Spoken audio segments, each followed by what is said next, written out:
The last thing to talk about today is kind of a special case of the previous example. We saw last time in the last video how to convert from a truth table to design a digital circuit that would implement that truth table. And the method that I showed you is 100% valid. It will work for any truth table. But there is a slight improvement to the method that I wanted to show you in this video to let you see that there's a somewhat better way to do it in some circumstances. So consider this truth table. Here you can see that I have, again, all 8 possible combinations of the inputs. And over here I have 1s and 0s. I've identified the rows that have 1s, and I've figured out what is the product that corresponds to each of those rows, following exactly the same procedure. Then I OR those terms together in equation 8, so you can see this is the full expression. So if I wanted to, I could now draw the circuit using these 6 terms, and I would have a big 6-input OR gate. But that's probably not the best choice because, again, just like in the previous video, you're going to see that there's just going to be just spaghetti on the left-hand side of that circuit. There's going to be so many wire crossings and so many signals trying to go around and a lot of AND gates. There's going to be 6 3-input AND gates and a 6-input OR gate. This is definitely not going to be a solution you're going to want to present to your boss. So it's time for some Boolean algebra. So we're going to factor A out of the last 4 terms. So we factor A out of the last 4 terms, and this is what we end up with. Then we're going to factor B bar out of these 2 terms and B out of these 2 terms. And then we end up with this expression. So factored B bar out of 2 terms, factored B out of 2 terms. Not C or C, that's 1. Not C or C, that's 1. So we end up with B bar and 1 or B and 1. Anything ANDed with 1 is just that thing back again. So we end up with B bar or B. B bar or B is 1. And A ANDed with 1 is just A. So we actually got rid of the last 4 terms, each of which had a 3-input AND gate, and that all just reduced down to the variable A.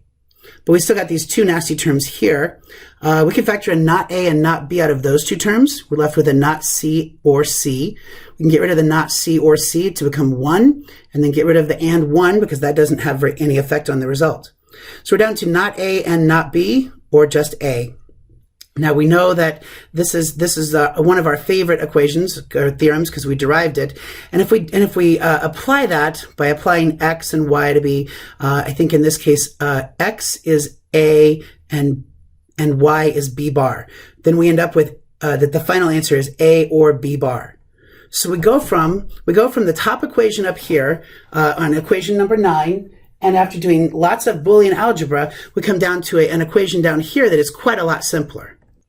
So that equation is much simpler than the original version was. Obviously, we can be very proud of that solution. But you might be saying to yourself, seriously, you just did what, 9 equations of Boolean algebra? And by the way, yes, I think I followed everything that you did there, but I don't think I could have replicated it if I would have had to. So you want me to start with this expression and be able to do 9 or 10 or 11 consecutive equations of Boolean algebra to get down to the much, much simpler version of the expression? And my answer is, sure, I'd love it if you could do that. I wish that we were all super geniuses. And if I'm being honest, I couldn't have done this when I was your age either. It would be really nice if that were the case. But since we're not all super geniuses, we look for shortcuts. We look for better ways to solve the problem. As engineers, we're very practical. So as engineers, we would also say, there were 6 rows that contained 1s in that problem, but only 2 rows that contained 0s. Could we do anything with that? Let's call out the 0s. Rather than identifying the rows that had 1s, which there were too many of them, let's just do the rows that have 0s. But if we're going to do the rows that have 0s, then we're not actually defining F, we're defining F bar, because we're looking at the opposite of F. So if we want F bar, I can now say that F bar is this term ORed with this term. And it's as simple as that. F bar is the first row that had a 0 ORed with the second row that had a 0. Now I'm going to go ahead and factor out not A and B out of that expression. And then the not C or C becomes 1. And that goes away, and I'm left with an expression that just says F bar equals not A and not B. Now, that's not the same equation that I got up above, but I'm going to invert both sides of this equation because I don't want F bar, I want F. So once I've done all the algebra that I can do, I'm now going to invert both sides of the equation. So I end up with this expression that shows F bar bar is equal to not A and B with a big bar over the whole thing. Well, F bar bar, of course, the 2 bars just cancel.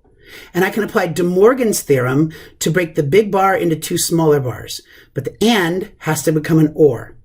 And now I have A bar bar, that just becomes A, and then the B bar stays the same, and equation 25, which we just derived, is exactly the same result as equation 18, which we derived the long way by calling out the 6 rows that contain 1s. So this is a much simpler method. Yes, it does require you to use DeMorgan's theorem at the end, but if you find that you have a truth table where more than half of the rows contain a 1, well then don't enumerate the 1 rows, enumerate the 0 rows. And then at the end, invert the entire equation, use DeMorgan's theorem, and you'll end up with exactly the same result. So at this point, I think that although it doesn't have a notation here, you do have enough information to go ahead and solve the last example problem, which is using DeMorgan's theorem to design a digital circuit from a truth table.